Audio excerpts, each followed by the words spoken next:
The ghosts of Nagorno Karabakh. When empires draw borders, people pay the price. March 2026. While the world watches Ukraine and Gaza, one conflict has quietly faded from the headlines. But frozen doesn't mean solved. A U.S. intelligence report released just days ago confirms that border ceasefire violations between Armenia and Azerbaijan are now almost non-existent. Yet more than 100,000 Armenians remain displaced. Hostages are still held, and a nation has been erased from the map, not by war, but by a decision made a century ago. This is the story of Nagorno Karabakh, a territory that once had its own government, its own flag, its own identity. Today, it exists only as a memory. And in Washington, a new battle is being fought. Not with guns, but with dollars and diplomacy. Act 1, the roots of a frozen war. Nagorno Karabakh lies in the southern Caucasus, a mountainous corridor between the Black and Caspian Seas. For centuries, Armenians, mostly Christian, saw this land as their historical homeland. Azerbaijanis, mostly Muslim, saw it as their rightful territory. Both nations consider the region an integral part of their national and cultural heritage. In 1921, the Bolsheviks conquered Transcaucasia.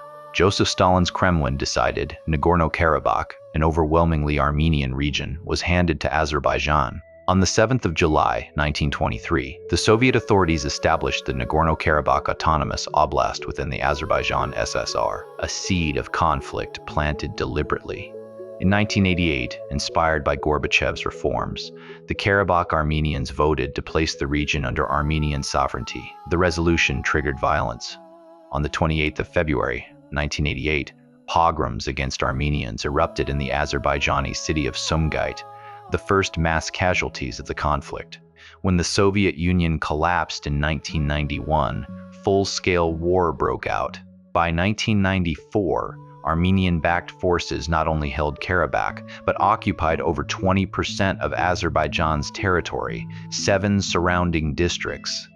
Between 22,000 and 25,000 people were killed.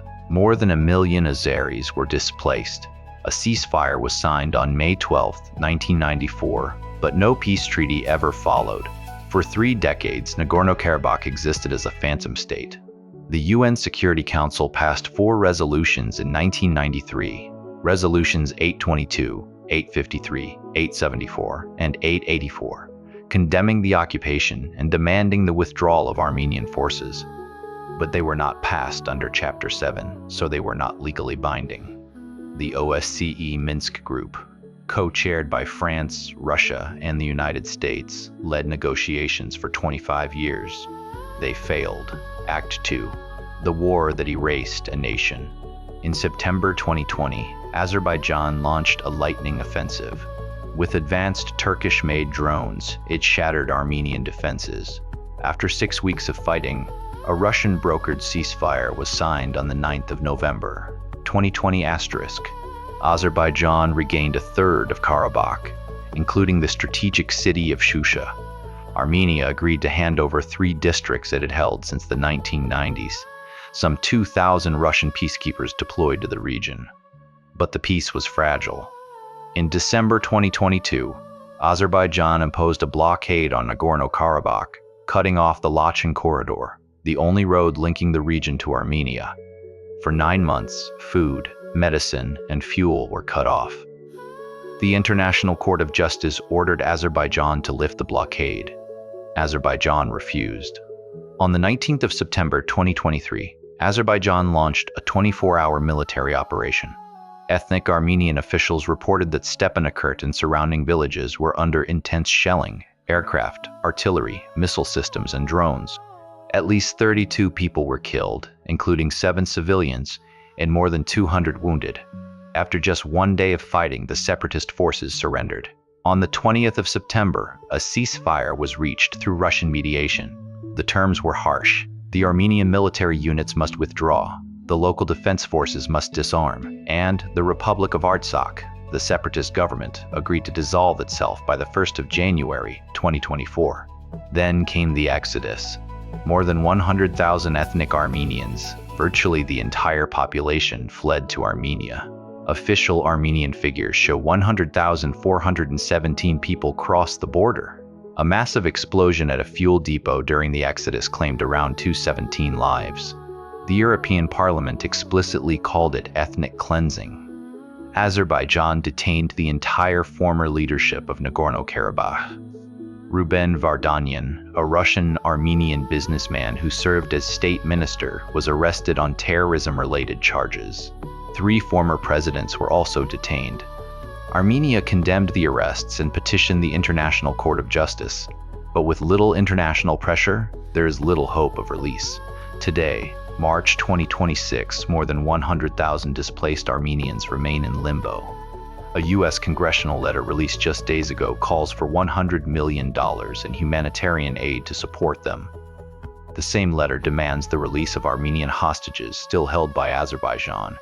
It also requests that U.S.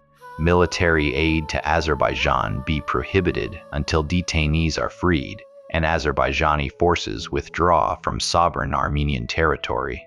Act 3. What remains? Today, Azerbaijan controls all of Nagorno Karabakh.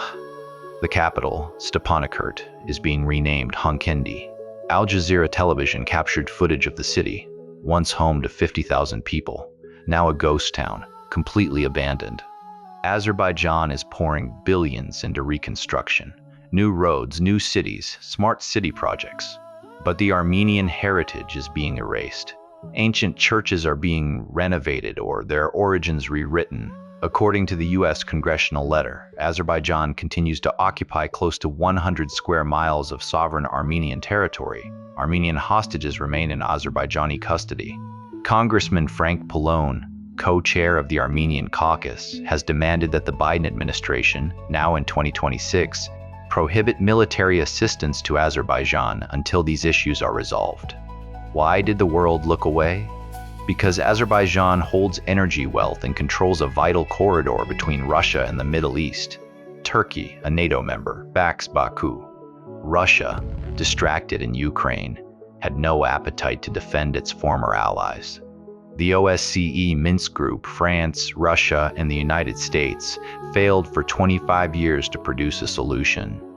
But there is one recent development the U.S. intelligence community calls significant.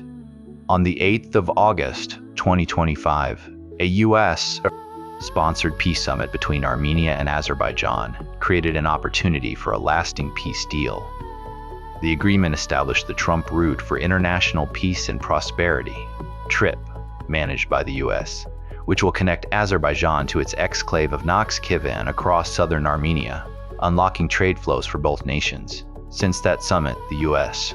intelligence report states that border ceasefire violations between Armenia and Azerbaijan have plummeted and now are almost non-existent.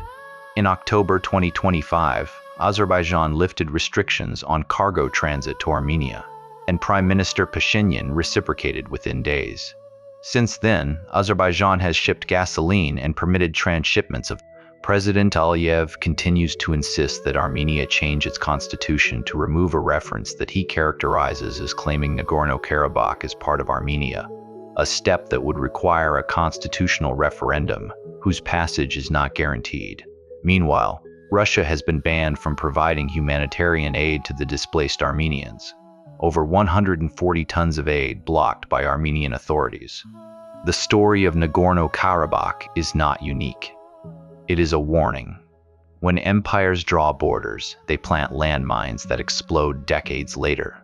When the world turns away, people disappear. Today, the ghost of Karabakh joins a long list of places that once were, now erased from maps and memory. 100,000 refugees. A few days of war. A peace summit in 2025. A ceasefire that, for now, holds. And the world, it kept scrolling. Next time you hear about a frozen conflict, remember, frozen doesn't mean dead. It means waiting.